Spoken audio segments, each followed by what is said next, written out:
Tonight, you're about to hear an amazing story. One that'll bring you peace and lull you into a calm, soothing sleep in the perfumed halls of Fontainebleau and Versailles, where silk brushed against the pale skin of the French nobility. Scenes unfolded that would make even the boldest libertines of our time blush. The French Renaissance court was not only a center of political power and artistic brilliance, but also a stage where humanity, escapist desires were expressed without the moral restraints that bound the common people, while peasants toiled under the heavy hand of the church and its rigid doctrines. Kings, queens, dukes, and courtesans turned their private chambers into theaters of forbidden pleasure. Catherine de' Medici commanded a squadron of beautiful ladies to seduce her political enemies and extract state secrets from between linen sheets. King Henry II divided his time between his lawful wife and his mistress, Gianni de Poitiers, 20 years his senior, who ruled France from behind the scenes while sharing his bed. Francis I organized lavish feasts where nudity was decoration and lust the currency of exchange. These stories are not the fantasies of cheap novelists.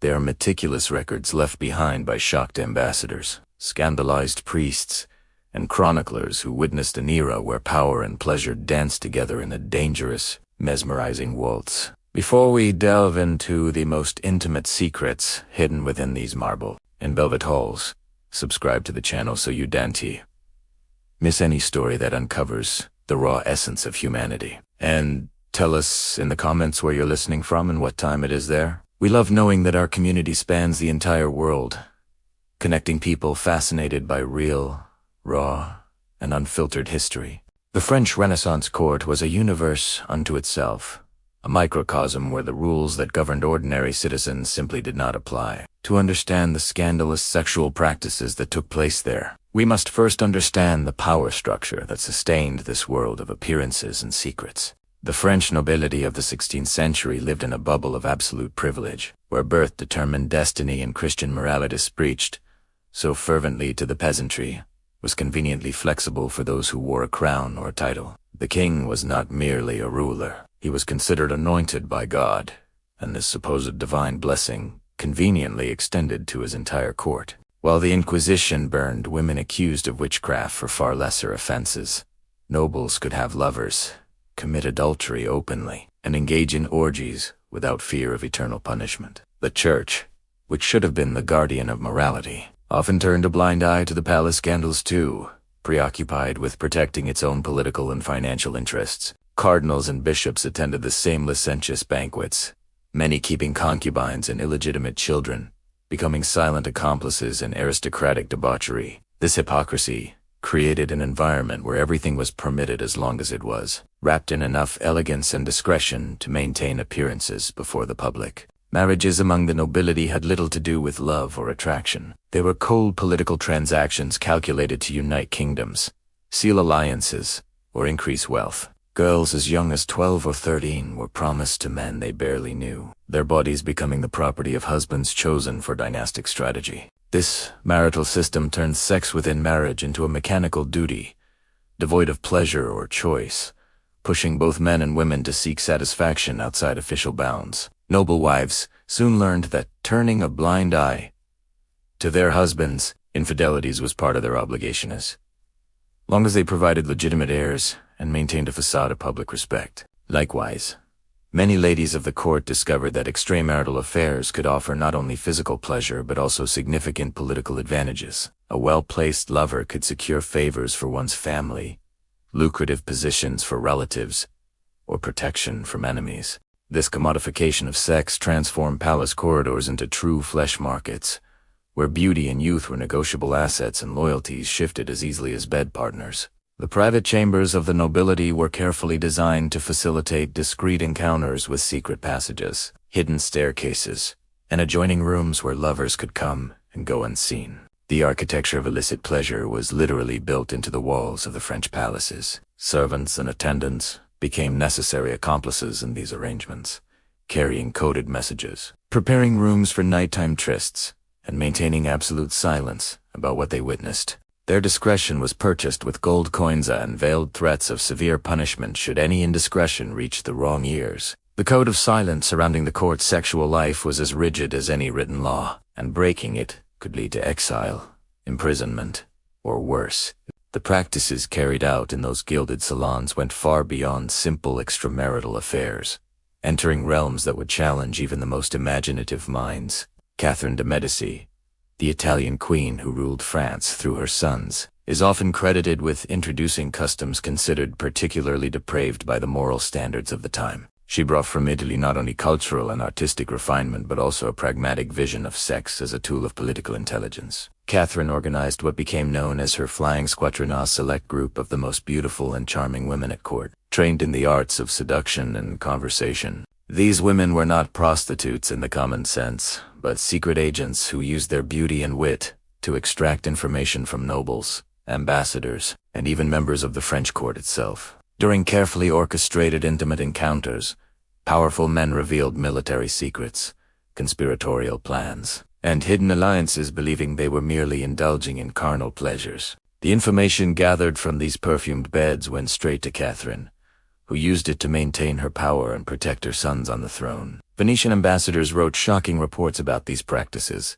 describing how even representatives of foreign powers were deliberately seduced to uncover the intentions of their rulers. The female body became weapon, shield, and sword, all at once in an age when women had few direct paths to power. Some of these courtesans achieved extraordinary influence through their activities, amassing fortunes and titles, while others ended their days in convents or poverty once their beauty faded.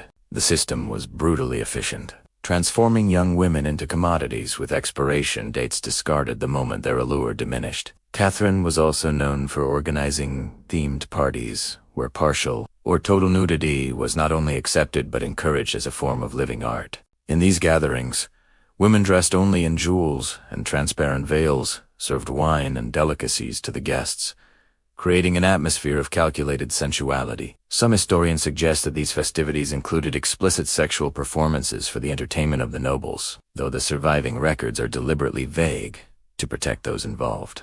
What is certain is that the French court under Catherine's reign was a place where the boundaries between art, politics, and sex were deliberately blurred. She understood that men with full stomachs and satisfied desires were easier to manipulate, less likely to question her authority or conspire against her sons. The banquets she hosted were total sensory experiences, where food, music, beauty, and indulgence blended into an atmosphere of constant gratification. The nobles who attended these events became dependent on this life of excess, trapped in a web of pleasures that Catherine controlled with an iron hand wrapped in velvet. Her critics, especially the Protestants, who viewed the Catholic French court as a den of sin, Catherine of turning the royal palace into a brothel disguised as a political center. Secret pamphlets circulated, accusing her of royal pimping, of corrupting young nobles, and of using Italian witchcraft to undermine French morality. Though these accusations were exaggerated and laced with prejudice against her Italian origins, there was some truth in how her intelligence network operated, rooted in seduction and manipulation. Yet Catherine was far from the only scandalous figure in this landscape of unrestrained power and passion. Her predecessor, Francis I, had already set equally shocking precedents, ruling France from 1515 to 1547. Francis was known for his voracious appetite for all of life's pleasures, especially the carnal ones. He transformed the French court into a center of refined debauchery, where female beauty was a requirement for influence, and where the most attractive wives of the nobles were openly courted by the king himself. Francis made no effort to hide his preferences, publicly declaring that a court without beautiful women is like a spring without roses, a phrase that delighted some and scandalized others. He maintained multiple mistresses simultaneously, housing them in chambers near his own and granting them titles, lands, and substantial political influence. The most famous of these was Anne de Pisseleu, whom Francis elevated from a simple lady-in-waiting to Duchess of Etampes, one of the most powerful women in France. Anne was not merely the king's pleasure. She played an active role in political influenced key appointments, and amassed a fortune rivaling that of princes. Her meteoric rise infuriated the traditional nobility, who saw a woman of relatively modest birth dominating the king through her sexual power. Chroniclers of the time recorded that Francis divided his time between his wars against Emperor Charles V and his amorous conquests, with equal enthusiasm, considering both worthy pursuits for a monarch. He imported from Italy the concept of the official mistress, institutionalizing what had previously been secret relationships, and turning royal infidelity into an accepted part of the power structure. Queen Eleanor of Austria was forced to live with her husband's lovers, greet them publicly, and accept that they often had greater access to the king than she did. This codified humiliation became a model for the entire French nobility, establishing that legitimate wives existed to bear heirs, while mistresses provided pleasure and companionship. Francis was also known for organizing games and competitions where the prize was the company of beautiful ladies, for one night literally turning women into trophies. These events included poetry recitals, fencing, and even gambling games where winners chose their partners from among the court ladies. Some women participated willingly, seeing it as a path to social advancement, while others were subtly pressured to comply, knowing that refusal could mean exile from court and social ruin. The Palace of Fontainebleau, which Francisi expanded and adorned with Italian art, became the stage for these increasingly elaborate and licentious festivities. The frescoes commissioned to decorate its halls often depicted mythological scenes filled with explicit nudity, Venus in provocative poses, satyrs chasing nymphs, and Zeus seducing mortals. These images were not merely art. They were statements of how Francis viewed sexuality, something to be celebrated and displayed, rather than hidden or shamed. Foreign visitors were scandalized by the frankness of these depictions. So unlike the puritanical courts of Northern Europe, Spanish ambassadors wrote outraged reports describing a court where women wore plunging necklines that revealed more than they concealed, and where public conversations were laced with sexual jokes that could make a prostitute blush. Francis's sexual revolution was not motivated solely by personal pleasure. There was a calculated political element in his public displays of virility. In an era when the strength of a kingdom was often measured by the vigor of its king, projecting an insatiable sexual appetite was a way to display power and vitality. Weak or impotent kings were seen as unfit rulers, so Francis ensured that everyone knew of his conquests, spreading tea-leaves of his stamina and prowess as a lover. This sexual propaganda served to intimidate rivals and reassure subjects of their ruler's potency. The next generation would take these customs to even darker extremes, especially under the reign of Catherine de' Medici et ses sons. Francis II, Charles IX, and Henry III each brought their own peculiarities to the throne, creating an atmosphere where the scandals of Francis I seemed almost innocent by comparison. Henry III deserves special attention for the strange and controversial nature of his preferences and behavior. He surrounded himself with a group of exceptionally handsome, effeminate young nobles, known derisively as Ming, French word meaning favorites or beloved, but laden with sexual implications. These youths dressed in extravagantly ornate clothing, covered themselves in jewels, perfumes, and makeup at a time when such excesses were considered not only effeminate but deeply immoral for men. Henry showered them with favors, titles, and fortunes, provoking violent jealousy among the traditional nobility, who watched the kingdom's wealth squandered on these ornamental companions. The exact nature of Henry's relationship with his mignons remains debated among historians. Some claim they were merely intense friendships typical of the era, while others present evidence of explicit homosexual relationships. What is undeniable is that Henry's conduct sparked massive scandal. Satirical pamphlets spread throughout Paris, accusing him of sodomy and other vices, condemned by Christian morality. In a society where male homosexuality was punishable by burning at the stake, seeing the king himself engaged in such behavior created a profound cognitive dissonance. Protestant preachers used Henry as the ultimate example of Catholic corruption, while even Catholic priests began murmuring that God would punish France for tolerating such perversion on the throne. Henry himself seemed aware of the scandal he provoked, but could would not change. He alternated between periods of extreme religious devotion and even deeper descents into debauchery. He organized penitential processions, in which he marched barefoot, publicly whipping himself only to return to the palace for parties where he and his favorites dressed as women and danced until dawn. These contradictions fueled rumors of madness, witchcraft, or demonic possession, common explanations in an age unable to comprehend such behavior otherwise. Henry's wife, Louise of Lorraine-Vaud, was a tragic figure forced to witness her husband's preferences and his apparent lack of sexual interest in her. The couple produced no heirs, a fact that deepened national anxiety and fueled speculation about the king's impotence or preference for male partners. Louise turned increasingly to religion, becoming almost a nun while still wearing her crown, seeking in prayer the solace she could not find in her marital bed.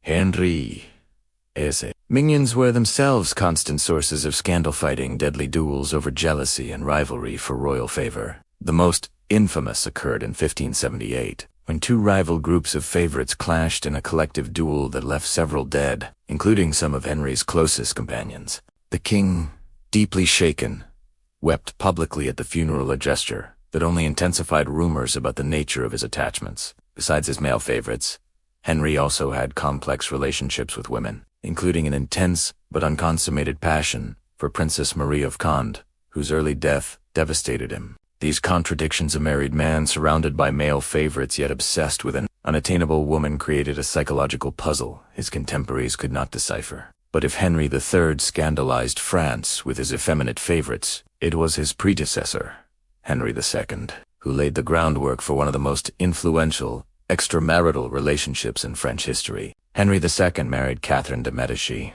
for purely political reasons. She brought with her an enormous dowry and valuable Italian connections, but Henry never hid that his heart belonged entirely to another woman, Diana de Poitiers. She was 20 years, a senior already in her 40s when he was a teenager, but she exercised over him a fascination that lasted until his death. Their relationship began when Henry was just 14 or 15, and Diane, a widowed noblewoman, became not only his lover, but also his mentor, a maternal figure who guided him both politically and personally. It was a psychologically complex bond mixing sex, love, and emotional dependency. When Henry ascended the throne in 1547, Diane became the most powerful woman in France, completely eclipsing the legitimate queen. Catherine, the scorned wife, was forced to watch as Diane received the crown jewels, lived in the most elegant apartments, appeared alongside the king in public ceremonies, and effectively ruled France from behind the scenes. The royal monogram meant to represent Henry and Catherine often also included Diane's initials, a public symbol of the Queen's humiliation. Diane maintained her position not through youth, which she had long since lost, but through keen political intelligence and deep understanding of Henry's psychology. She cultivated an image of moral virtue, presenting herself as a wise counselor rather than a mere courtesan, a distinction that shielded her from the criticism that would have destroyed other royal mistresses. Nobles seeking royal favor knew that the path of the king ran through Diane.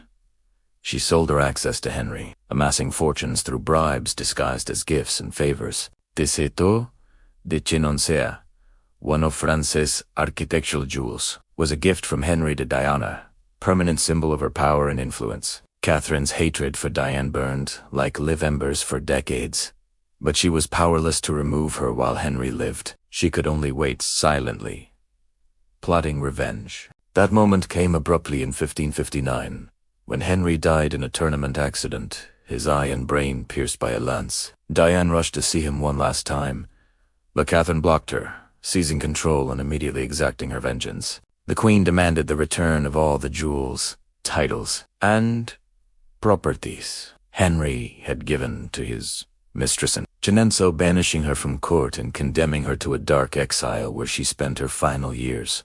The swiftness and cruelty of Diana's downfall revealed Catherine's long-contained fury after decades of humiliation and served as a warning to future royal mistresses about the dangers of their position. What makes the story of Diane even more fascinating is how she managed to preserve her beauty and physical allure despite being, by the standards of her time, a woman of advanced age. She attributed her smooth, pale, wrinkle-free skin to regular cold baths and the use of special cosmetics, possibly containing liquid gold and other exotic ingredients. Modern examinations of Diane's mummified remains have revealed extremely high levels of gold in her tissue, suggesting that she literally poisoned herself slowly with heavy metals in her quest for eternal beauty. This discovery adds a tragic dimension to the story of a woman who sacrificed her health and perhaps shortened her life to preserve the appearance that sustained her power. The relationship between Henry and Diane inspired generations of artists, writers,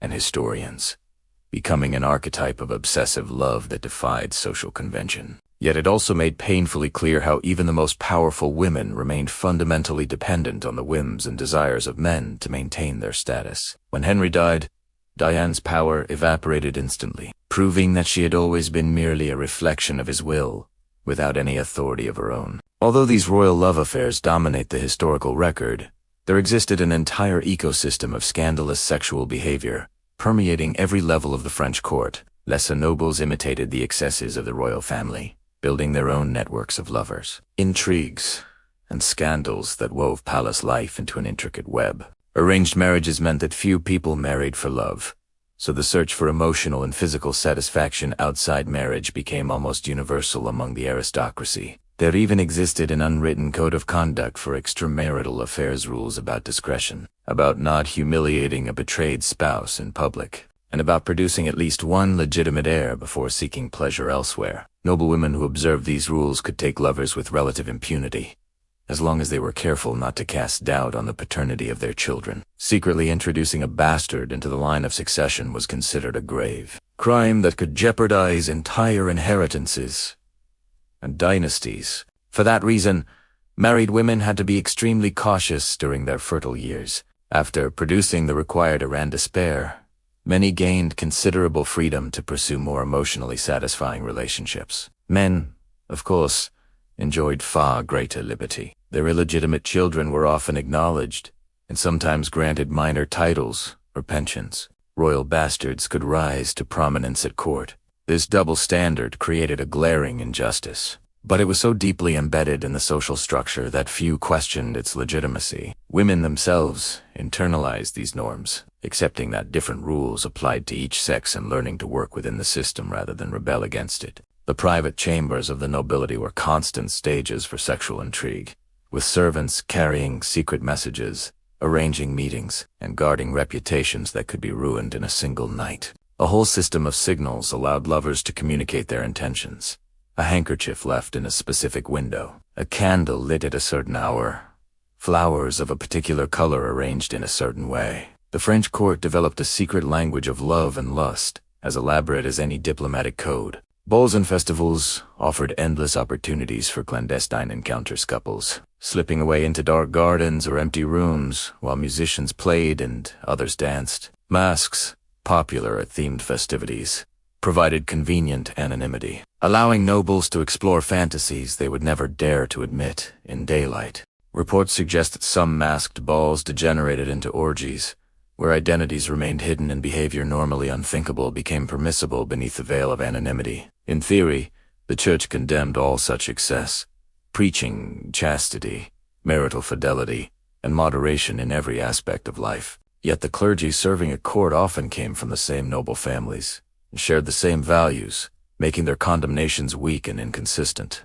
Confessors to the aristocracy developed flexible moral criteria, finding creative theological justifications for behaviors they would have harshly punished among peasants. A noble might confess adultery, receive a few light prayers as penance, and return immediately to the same conduct. This religious hypocrisy was so institutionalized that it was rarely questioned. Everyone involved accepted that different moral laws applied to different social classes. But not all the sexual scandals of Renaissance France involved simple adultery or relatively conventional affairs. Some practices were considered so transgressive that even this permissive society whispered about them only in its darkest corners. Rumors of incest surrounded several noble families. Relationships between close cousins were common and legal, but gossip occasionally hinted at even closer bonds. The Valois dynasty, the royal family itself, was the subject of particularly disturbing rumors, some suggesting that the extreme intimacy among its members sometimes crossed into forbidden territory. These accusations were impossible to prove or disprove, relying on circumstantial evidence and the malicious gossip of political enemies. Yet the mere persistence of such stories says much about the reputation the royal family cultivated. Catherine de' Medici, always at the center of controversy, was accused of using not only seduction but also witchcraft and love potions to control powerful men. Such claims mixed xenophobia against her Italian origin. These practices were supposedly common with genuine popular fear of the mysterious influence nobles could exert. Exotic perfumes Elaborate cosmetics and medicinal potions that the queen prepared herself were viewed with suspicion, believed to possess supernatural powers of seduction. It was a time when the boundaries between science, medicine, and magic were dangerously blurred. Monarchs routinely consulted astrologers and alchemists, so it was not hard to imagine Catherine employing occult means for her political and personal ends. Poisoning, too, was frequently linked with court intrigues, and sometimes carried sexual dimensions. Rumors abounded of substances that could increase desire, make victims more suggestible, or even render rivals impotent. Succession powder was the whispered term for poisons supposedly used to eliminate inconvenient heirs and clear the path for preferred successors. Whenever a sudden death followed a sexual scandal involving the victim, speculation about a connection inevitably arose. Betrayed wives were often suspected of poisoning their husbands or lovers, dishonored husbands of killing their wives' lovers, and discarded mistresses of taking revenge on their replacements. The fact that many such cases were never properly investigated due to the influence of those involved only fed the paranoia and rumor. As mentioned earlier, Diane de Poitiers herself likely poisoned herself accidentally through the cosmetics she used, but some conspiratorial theories suggest that Catherine may have sabotaged those preparations, turning her rival's vanity into a slow but effective weapon. Sexual practices involving violence or coercion were taboo even in that permissive society, yet they certainly occurred behind closed doors. Rape was a recognized crime, but when the perpetrator was a powerful noble and the victim a servant or peasant girl, justice was almost never served. Maidservants in palaces lived under constant threat of unwanted advances from their masters, with no real legal recourse for protection. Some noble families even offered the daughters of their servants to their lords as a form of sexual initiation, a practice we would clearly recognize today as institutionalized abuse. The complete lack of autonomy for these women, their status as property rather than people, created an environment where exploitation was inevitable. Particularly disturbing stories tell of nobles who maintained secret harems of peasant girls, or coerced or deceived by false promises into living as concubines without official recognition. These women existed in a social limbo, neither wives nor prostitutes, utterly dependent on the whims of their protectors. If they became pregnant, their children had no legal status and were often given up for adoption or raised as servants, unaware of their noble blood. The system was brutally efficient at protecting the reputations of the powerful, while completely exploiting the powerless. When we look back across 2 centuries at that age of excess and scandal, it is tempting to judge it through modern moral values. But to truly understand the Renaissance French court, we must place its behaviors in context, recognizing the social, political, and economic forces that created such a unique environment. Sexuality did not exist in a vacuum. It was inseparable from the structures of power that defined every aspect of courtly life. For the French nobility, sex was simultaneously personal pleasure, political tool, dynastic duty, and marker of social status. Every encounter carried layers of meaning far beyond mere physical gratification. A woman who became the king's mistress was not simply seeking pleasures, was making a strategic investment in her future and her family, as fortune wagering her body as capital. In an economy where beauty and fertility were valuable currencies, a nobleman who maintained multiple mistresses was not just indulging appetite, he was demonstrating virility, wealth, and power in ways that everyone at court could read and interpret. Arranged marriages that forced people into loveless unions created enormous tension that needed some form of release, and the culture of tolerated lovers provided a socially acceptable safety valve. Had all nobles been forced into strict fidelity within affectionless marriages, the entire social system might have collapsed under the weight of accumulated misery and resentment. Thus, the court's sexual permissiveness, however scandalous, it appears served a practical function, maintaining social peace among the elite. It is also important to recognize that our understanding of these events is filtered through multiple layers of bias and political agenda. Many of the most scandalous accounts were written by Protestants seeking to discredit the Catholic French court, or by rival noble factions hoping to tarnish their enemies' reputations. Foreign ambassadors exaggerated scandals in their reports to make their own courts seem more virtuous by comparison. Later chroniclers embellished salacious details to make their stories more marketable, turning rumors into established facts through endless repetition. Separating truth from propaganda 5 centuries later is nearly impossible. We must therefore approach these stories with healthy skepticism even as we retell them. What we can say with certainty is that the Renaissance French court was a place of extremes where obscene wealth coexisted with desperate poverty, where sublime art was created amid deadly intrigue, where the human spirit soared to inspiring heights and plunged to depraved depths.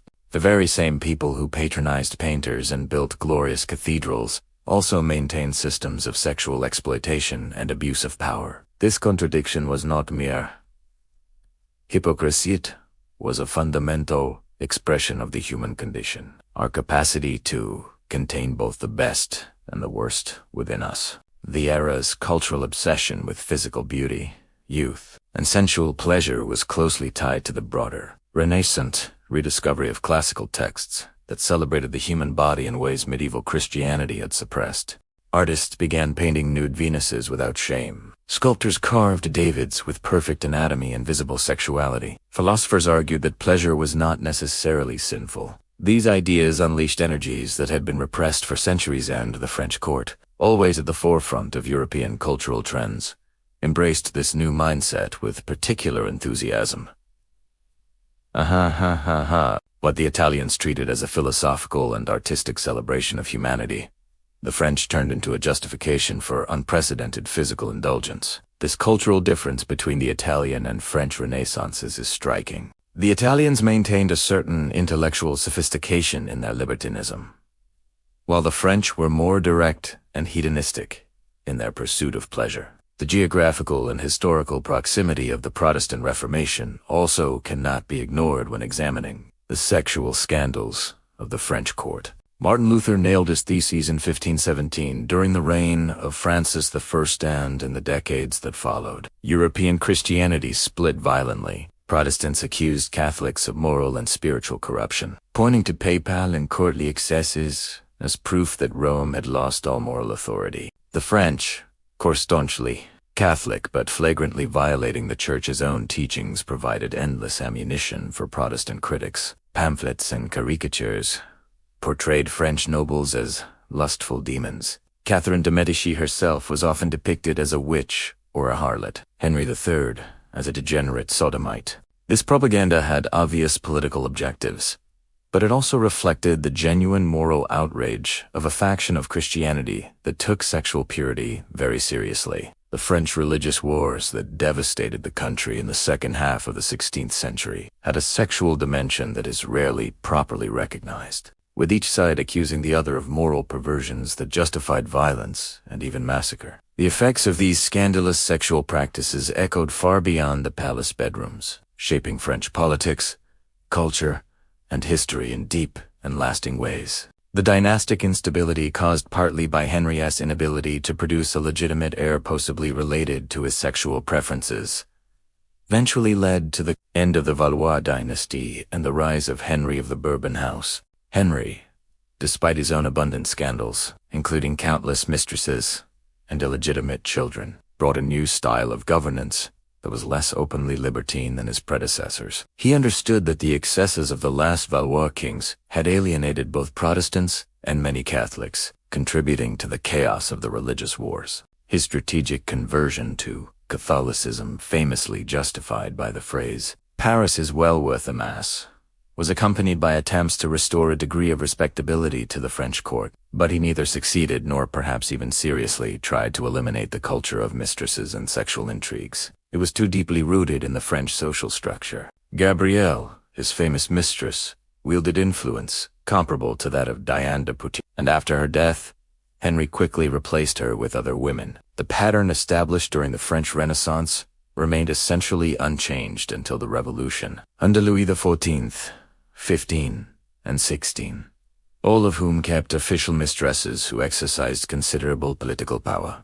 Madame de Pompadour and Madame d'Overy became as iconic as their Renaissance predecessors, proving that sexual scandals at the French court were not a temporary aberration but a permanent feature. The difference was that, over the centuries, what had been deeply shocking in the 1500s became increasingly accepted as normal, moral outrage, gradually giving way to resigned acceptance. The stories of Renaissance scandals were told and retold, romanticized in literature and theater, and transformed into part of French cultural identity. Diane de Poitiers became a romantic heroine in countless historical novels. Her advanced stage and use of poisonous cosmetics turned into symbols of true love rather than instruments of political manipulation. Catherine de Medici wavered between being portrayed as a Machiavellian villainess and a protective mother doing what was necessary to safeguard her children in a brutal world. Henry II was alternately depicted as a pervert, a degenerate, or a misunderstood victim of his own complex sexuality. These constant reinterpretations demonstrate how each era projects its own values and anxieties onto the past, using history as a mirror to examine contemporary issues. In the 19th century, during the moralistic Victorian era, Renaissance sexual scandals were presented as warnings about the dangers of libertinism and moral collapse. In the 20th century, especially after the sexual revolutions of the 1960s and 70s, the same stories were reinterpreted as examples of sexual freedom and resistance against Christian moral oppression. Today, in the 21st century, we tend to focus on power dynamics, the sexual exploitation of women and servants, and the institutionalized systems of abuse that permeated that seemingly glamorous world.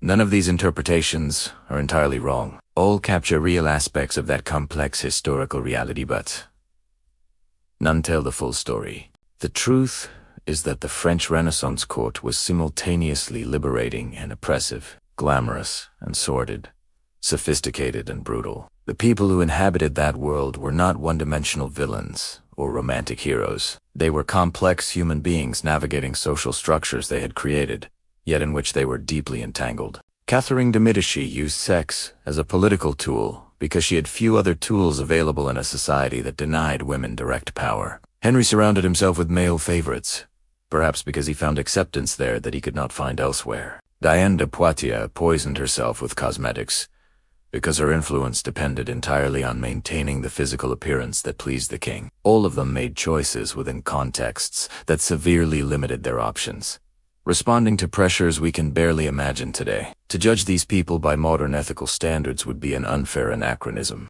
but to absolve them completely of responsibility would be to deny their basic humanity and moral agency. The balance between empathetic understanding and critical evaluation is difficult to maintain when dealing with behaviors that deeply violate our modern sensibilities. The rape of servants by nobles does not become less horrible because it was socially accepted at the time, but our outrage should not blind us to the context that made such behavior possible. Institutionalized sexual exploitation was a symptom of a fundamentally unjust social system, one that assigned human value based on birth rather than merit or inherent dignity. A system that eventually had to be violently overthrown for real change to occur. The French Revolution, when it finally came, was not only about bread and taxes, it was also about centuries of accumulated resentment against an elite that lived in luxury while the people suffered. Reflecting on all this forces us to confront uncomfortable truths about human nature, power, and sexuality, truths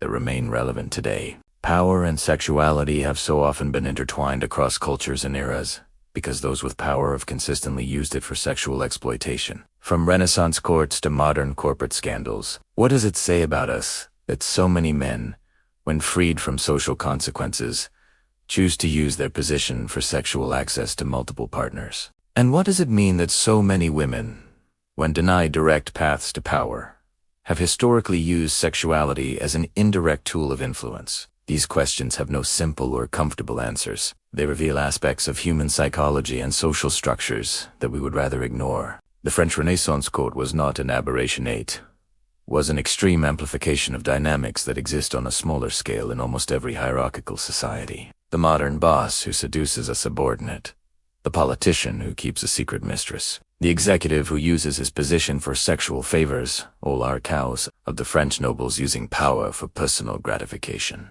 The main difference is that today we have legal frameworks and social norms that theoretically limit such behaviors, providing resources for victims and consequences for perpetrators. Yet violations continue to occur, demonstrating that legal changes alone cannot erase deeply rooted human tendencies. Perhaps what we should most learn from the sexual scandals of the French Renaissance court is the danger of extreme concentration of power without accountability. When individuals possess near absolute power over others, Without effective mechanisms of control or oversight, when society treats certain people as fundamentally superior due to birth, the results are predictable. Power without accountability inevitably leads to abuse, sexual, political, economic, or all at once. The French nobles were not unique monsters. They were ordinary people placed in extraordinary positions of power, with no real system of consequences. Most of us, placed in the same circumstances, would probably behave similarly, succumbing to the temptations that absolute power offers. This is not an excuse for their behavior, but a recognition that social systems are as important as individual character, that structures can facilitate virtue or vice, depending on how they are designed. Modern democracies, with all their flaws, were explicitly built to prevent the concentration of power that characterized absolute monarchies. Separation of powers, regular elections, a free press, and the rule of law. These innovations aim to ensure that no one is above consequences, that even the most powerful can be held accountable for their actions. These systems are not perfect. Sexual scandals involving the powerful still happen regularly, but at least there are theoretical mechanisms of response, something that did not exist in 16th century France. When we look at the scandals of the Renaissance court, we should also question our own contemporary structures of power and accountability, where we allow concentrations of power to persist, where we tolerate elite behavior that we would harshly punish in ordinary people, and where we maintain double standards based on wealth, status, or fame. The answers to these questions reveal that, despite all our moral and legal progress since the Renaissance, we still carry elements of that unjust system in our modern societies. The struggle for genuine equality and universal justice remains unfinished. Stories like these serve as reminders of how far we've come and how far we still have to go. So, as we close the window on the most intimate secrets of the French palaces where silk and sign intertwined, in the corridors of power we carry with us more than scandalous entertainment. We carry lessons about how social structures shape human behavior, how power corrupts when unchecked, and how unjust systems inevitably create victims among the vulnerable. The tales of Diane de Poitiers, poisoning herself for beauty, of Catherine de Medici, turning young women into secret agents, of Henry defying gender norms, and of Francis I institutionalizing infidelity as state policy, all speak to the complexities of the human experience that transcend time and place. These are not merely historical curiosities. They are case studies of human nature under extreme pressure and power. When you look around your own world, your own society, your own power structures, ask yourself, where do you see echoes of these same patterns? Where do you see people using sexuality as currency?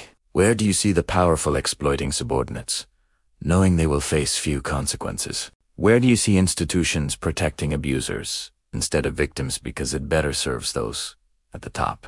And most importantly, ask what you can do to build fairer systems where power is tied to responsibility, where human dignity is non-negotiable, and where birth does not determine destiny. The lessons of the French Renaissance court are not only about a distant past, they are a mirror reflecting our imperfect present, and a guide that can help us build a better future. Use these stories not just to entertain your imagination, but to awaken your conscience to the injustices you witness and perhaps participate in without realizing it. That is the true value of studying history. Not just abstract knowledge of dates and names, but a deep understanding of human patterns that repeat across centuries, waiting for us to finally learn and change. Short script to 1 minute. In the glittering courts of Renaissance France, where silk-brushed marble and power hid behind perfume, desire ruled as much as any king. Behind the golden doors of Fontainebleau and Versailles, nobles played dangerous games using love, seduction, and betrayal as weapons of politics. Catherine de Medici turned beauty into espionage, sending her flying squadron of courtesans to uncover state secrets from royal beds. Kings kept mistresses, priests broke vows, and power danced hand in hand with sin while the church looked away. These scandals were not just whispers of lust. They shaped history, toppled dynasties, and helped spark the French Revolution. Centuries later, the same story repeats. Power without accountability still breeds corruption. The lesson of the French court is timeless. When desire meets unchecked power, history doesn't. Who's to repeat? It seduces.